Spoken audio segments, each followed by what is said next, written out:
है, आगरा जाना है, ग्वालियर जाना है, आपको कहीं पर अगर जाना है और आप थोड़ा सा समय निकाल कर जाएं, थोड़ा समय ऐसा लेकर जाना कि अगर कहीं बीच में रुकने का मौका भी मिल जाए तो हम थोड़ा सा, और जाते जाते फोर व्हीलर से जा रहे हो, गाड़ी से जा रहे हो और कोई ऐसा शिवलिंग किसी पेड़ के नीचे मिल गया जहां कोई भी नहीं है, सुनसान अकेला मेरा महादेव वृक्ष के नीचे बैठा है, अकेला शिव, और वहां आपने दर्शन किए, मन में आ गया, गाड़ी में कोई कपड़ा पड़ा हो, पोछा था, उस आसपास में केवल पोछा ही लगा दिया, साफ ही कर दिया। आसपास में कोई पेड़ पौधा हो तो उसकी पत्ती तोड़ कर ही देवाधिदेव महादेव को समर्पित कर दी, पत्ती तोड़ कर ही महादेव। एकांतेश्वर महादेव को चढ़ाया गया एक पत्ता, एकांतेश्वर महादेव को चढ़ाया गया एक बूंद जल, एकांतेश्वर महादेव का किया गया एक बार दर्शन, हमारी 71 पीढ़ी तक चलता है और उसका पुण्य हमारी 71 पीढ़ी तक होगा। एकांतेश्वर महादेव, एकांत में जो शिव बैठे हैं, एकांत में।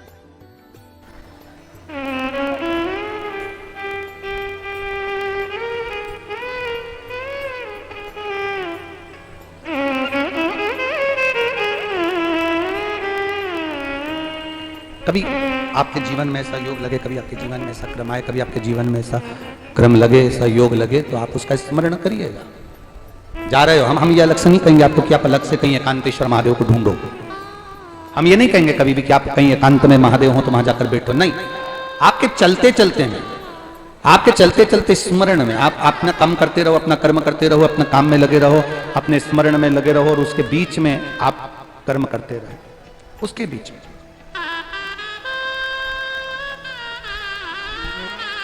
एकांतेश्वर महादेव कैसे।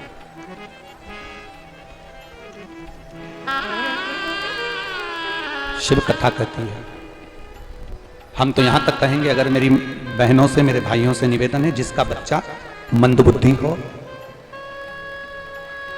माइंड ने काम कम कर रहा हो, बुद्धि से कमजोर हो, चित्तवृत्ति से कमजोर हो, या शरीर से कमजोर हो, जिसका बच्चा बुद्धि से कमजोर हो, कभी अगर मौका मिल जाए तो गाय का जो दूध होता है वो दूध का दही बना,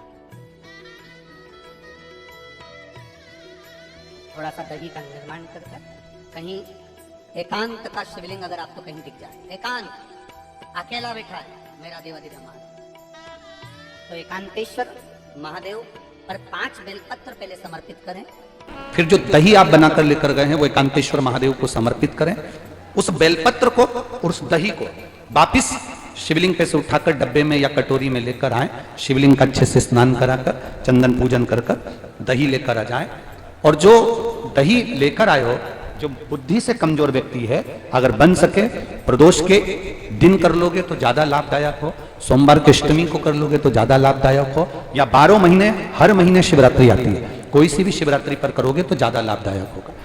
वो चढ़ा हुआ दही बच्चे को सुबह दोपहर शाम थोड़ा थोड़ा सा, पहले जो बेलपत्री लाए हो वो बेलपत्री उसको चूरा कर कर खाते बन जाए तो दे दो खानों को, नहीं बने तो उस बेलपत्री का चूरा कर कर उसको पीस कर उसकी गोली बनाकर दे दो जिससे बच्चा निकल जाए, और थोड़ा सा दही जो एकांतेश्वर महादेव पर से लेकर आए हो उसको चटाना प्रारंभ करो।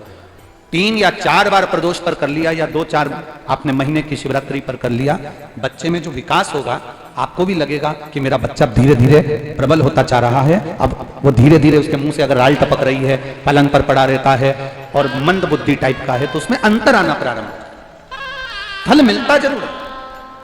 एक पत्र आया है,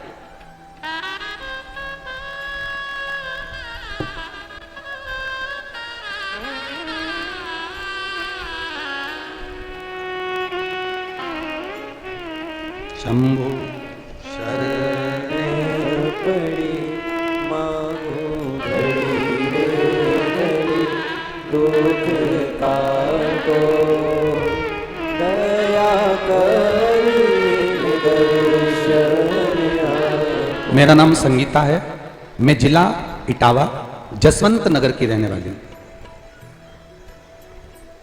अपने बच्चों का गरीबी में गुजर बसर करती हूं गुरुदेव। कोई कमाने वाला नहीं है, बच्चे बहुत छोटे हैं। बच्चों के जो पिताजी हैं वो शांत हो चुके हैं। अब बच्चों के पिताजी भी नहीं हैं गुरुदेव, और छोटे छोटे बच्चे हैं, उनका मैं गुजर बसर कर रही हूँ। कहीं बैठी हो तो हाथ हिला सकती हैं।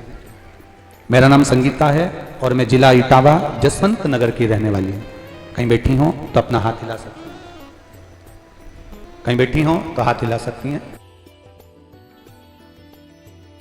अपने बच्चों का गुजारा कर रही हूँ जैसे तैसे, उनके पिताजी भी नहीं हैं गुरुदेव।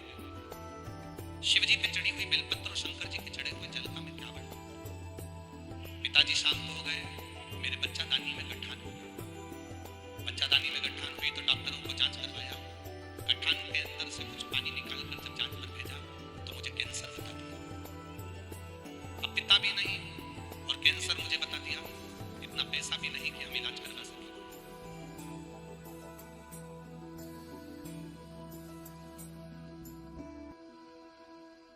डॉक्टर ने क्या बताया है तुझको? मैं अपने बच्चे को कैसे बताऊं कि मुझे कैंसर बता दिया? पिता होते तो संभाल, अकेली बच्चों को पालने वाली। माँ, तू रो रही है, तेरी आंख में आंसू है। सियोर वाला महाराज कहता है टीवी में, सारी समस्या का हल एक लोटा जल।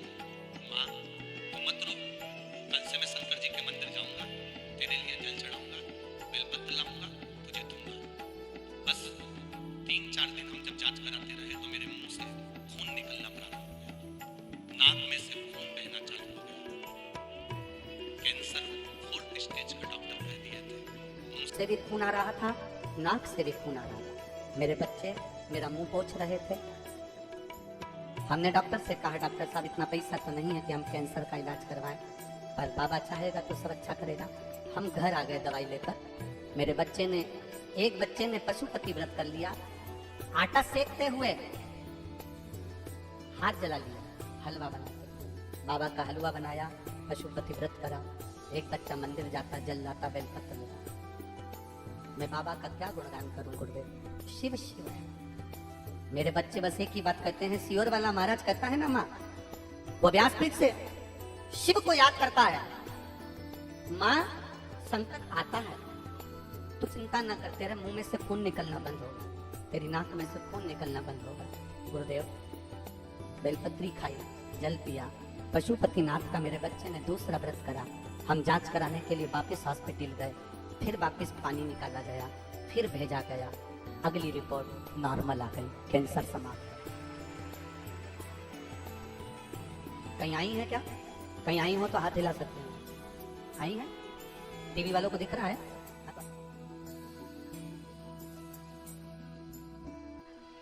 श्री शिवाय नमस्तुभ्यम। बैठो बहन, बैठिए।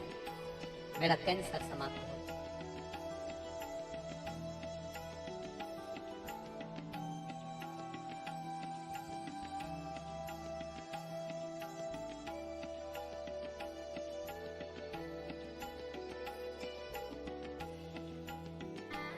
शिव महापुराण की कथा कहती है, आधा अधूरा सुनना अपने को अच्छा नहीं लगता। उसी तरह शिव महापुराण की कथा कहती है कि जब भी भोलेनाथ के पास में जाना, शिव महापुराण की कथा में जाना, या शंकर जी के शिवालय में, देवालय में एक लोटा जल समर्पित करने के लिए जाना, शिव महापुराण की कथा कहती है कभी अधूरे मत जाना। जैसे राम मंदिर में नारियल को फोड़ा जाता है, भगवान कृष्ण के यहाँ नारियल को फोड़ा जाता है, जैसे गणेश जी के मंदिर में नारियल को फोड़ा जाता है, जैसे हनुमान जी के मंदिर में नारियल को फोड़ा जाता है, सारे देवताओं के मंदिर में नारियल को फोड़ा जाता है, चढ़ाया जाता है, तोड़ा जाता है। केवल एक शंकर जी का मंदिर ऐसा होता है जहाँ नारियल को फोड़ा नहीं जाता, पूरा की पूरा देवादिदेव महादेव को दिया जाता। सारे देवताओं को अगर चावल का दाना टूटा भी चढ़ गया तो स्वीकार होता है, पर महादेव की कथा कहती है कि मुझे 1 किलो, 2 किलो, 5 किलो या 1 मुट्ठी चावल चढ़ाने की जरूरत नहीं है। शिव की कथा कहती है एक दाना चढ़ाना, पर वो दाना खंडित ना हो, वो पूर्ण हो, पूर्ण। आधा नहीं चाहिए, टूटा हुआ नारियल नहीं चाहिए। बाबा की कथा कहती है कि मुझे जो देना वो पूर्ण समर्पित होकर देना, मुझे जो देना वो पूरा की पूरा आखा की आखा देना। आखा की आखा दीजिए, पूर्ण दीजिए, उसको तोड़ा ना जाए। शिव महापुराण की कथा कहती है, भगवान शंकर का संवाद करता है। शिव महापुराण की कथा कहती है कि भगवान के मंदिर में जाना या शिव महापुराण में जाना आधे मत जाना। बैठे यहाँ पर हो, मन घर पर लगा हुआ, बैठे यहाँ पर हो, ध्यान चप्पल में लगा हुआ, बैठे यहाँ पर हो, मन कहीं और लगा हुआ। ये ऐसी कथा में जाने से कोई लाभ नहीं। आज आप कथा के विराम दिवस पर आए हो, लाखों की संख्या में यहां पहुंचे हो। जमीन पर जहां जगह मिल जाए, जहां तुम्हें जगह मिल जाए, ब्रज की रज में भूमि पर वहां आराम से बैठना। आज विराम दिवस की जब कथा हो, कथा का जब 12 ज्योतिर्लिंग का संवाद पूरा हो जाए, कथा की आरती हो जाए, तब अपने इस पल्लू को उस भूमि पर नमन कर कर देवाधिदेव महादेव से कहकर जाना, बाबा पहली बार मैं इस कथा पंडाल में बैठकर कथा सुन रही हूँ, तो ऐसी कृपा करना कि मेरी झोली खुशियों से भरना, मैं फिर कथा के पंडाल में पहुंचूं।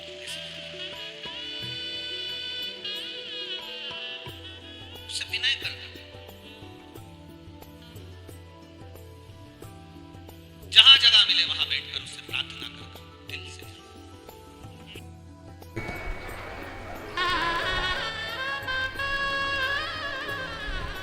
और जब मौन एकांतेश्वर महादेव बैठे हैं, हम एक बार निवेदन करेंगे आपको।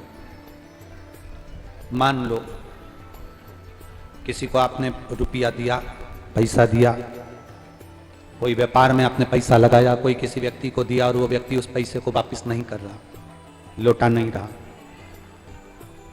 आपने अपनी एड़ी चोटी तक दम लगा लिया, बल लगा लिया, गिड़गिड़ा लिए, सब कुछ कर लिया, पर उसने आपका धन नहीं दिया। ले गया वो 2-5 लाख, 10 लाख, 50 लाख, 25 लाख, 30 लाख व्यापार में अधिक में कहीं वो पैसा चले गया। आपने पूरा बल लगा लिया, पूरा दम लगा लिया। तब आखिरी में जब हताश हो जाओ, या एक कोई पैसा लेकर चले गया उसका भी, और अगर मान लो बहुत सिर पर पैसे का लोड है, कर्जा है उसके,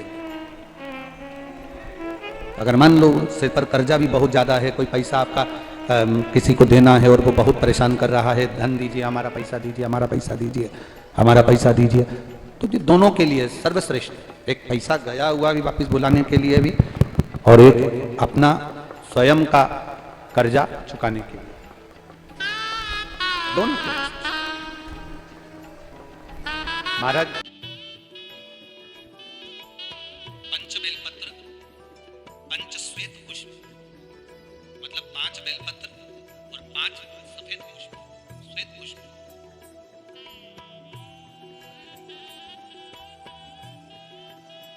पंच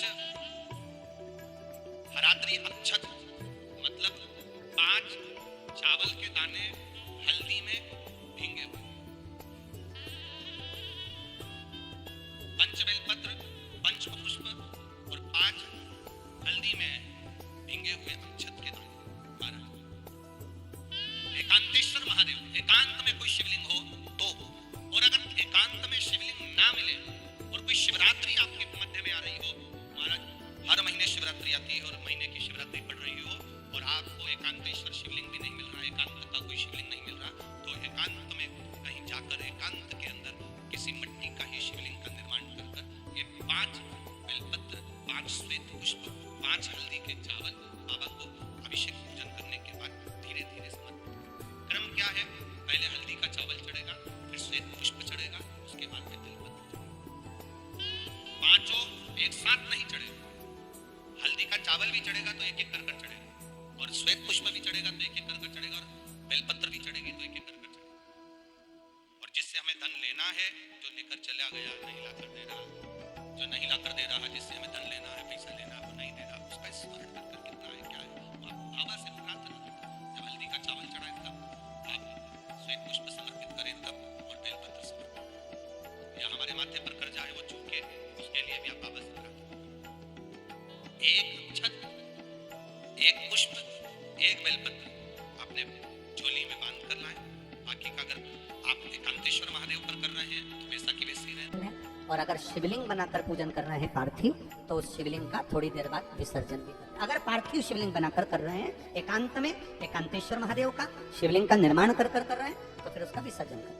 और अगर कहीं एकांत में शिवलिंग पहले से है तो आपको विसर्जन करने की जरूरत नहीं, आप चढ़ाकर बड़े प्रेम से प्रार्थना करके वापस।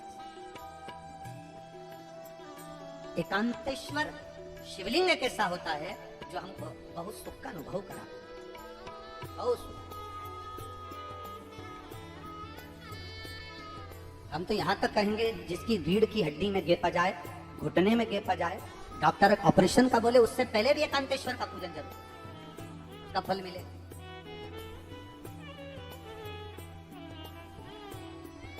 एकांतेश्वर महादेव सुख प्रदान करते हैं, आनंद। बोले एकांतेश्वर महादेव की, तो सुख का अनुभव कराते। रावण क्या करता था? रावण की लंका में जहां रावण भगवान शंकर की आराधना करता था, वहां रावण के पास एक शिवलिंग था जिसकी वो आराधना करता था, पूजन करता था, अर्चना करता था। और लंकाधिपति रावण जब कहीं थोड़ा भी उसके मन में भाव उत्पन्न होता था कि मुझे ये चाहिए, मुझे ये सुख मिलना चाहिए, मुझे ये आनंद मिलना चाहिए, मुझे ये रसतत्व प्राप्त होना चाहिए, तब रावण समुद्र के तट पर चला जाता था, अकेला एकांत में कहीं चला जाता था, एकांत में कोई गुफा में, कोई समुद्र तट पर कहीं एकांत में पहुंचकर भगवान शंकर के बालू के शिवलिंग का निर्माण कर पूजन करा करता।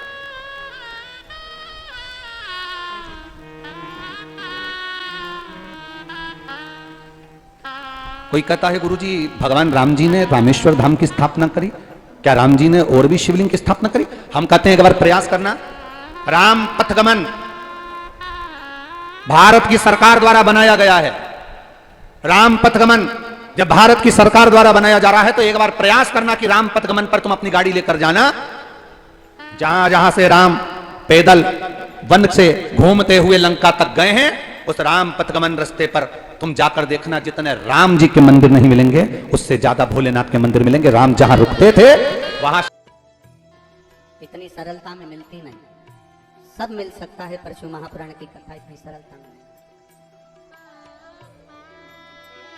वो तो बाबा की कृपा है जो आपको मिली है। और आगे जहां जहां कथाएं हैं, जैसे 15 से 19 नवंबर को धूलिया महाराष्ट्र में धूले में है, फिर 21 तारीख से 25 नवंबर तक कार्तिक के ही महीने में सुंदर पचवीगन कार्तिक के पीछे पीछे के 5 दिन का जो आनंद है, कहते हैं पूरे कार्तिक महीने का फल मिल जाए। तो भगवान राम जी जिस पंचवटी में पहुंचे थे, ऐसी पंचवटी नासिक में 21 नवंबर से 25 नवंबर तक सुंदर शिव महापुराण की कथा नासिक की पवित्र भूमि पर मां गोदावरी के पावन तट, जहां से त्र्यंबकेश्वर भी नजदीक में है, तो बाबा का एक ज्योतिर्लिंग का विभाग हो जाएगा। और सुंदर नासिक की धरा पर 21 से 25 नवंबर तक कथा, 28 नवंबर से 2 दिसंबर तक ददरुआ धाम सुंदर आनंद के साथ में श्री डॉक्टर हनुमान जी के चरणों में कथा रहेगी। 5 दिसंबर से 11 दिसंबर तक बड़े जटाधारी जलगांव महाराष्ट्र में शिव महापुराण की कथा रहेगी। 16 दिसंबर से 20 दिसंबर तक अमरावती में रहेगी। तो ये तो शिव की कृपा से, आज कोसी वालों को ये कथा मिली बाबा की कृपा से। दिल से प्रार्थना करो, जहां जगह मिल जाए वहां पे, और सब साथ में बोलना, बाबा से प्रार्थना दिल से करना।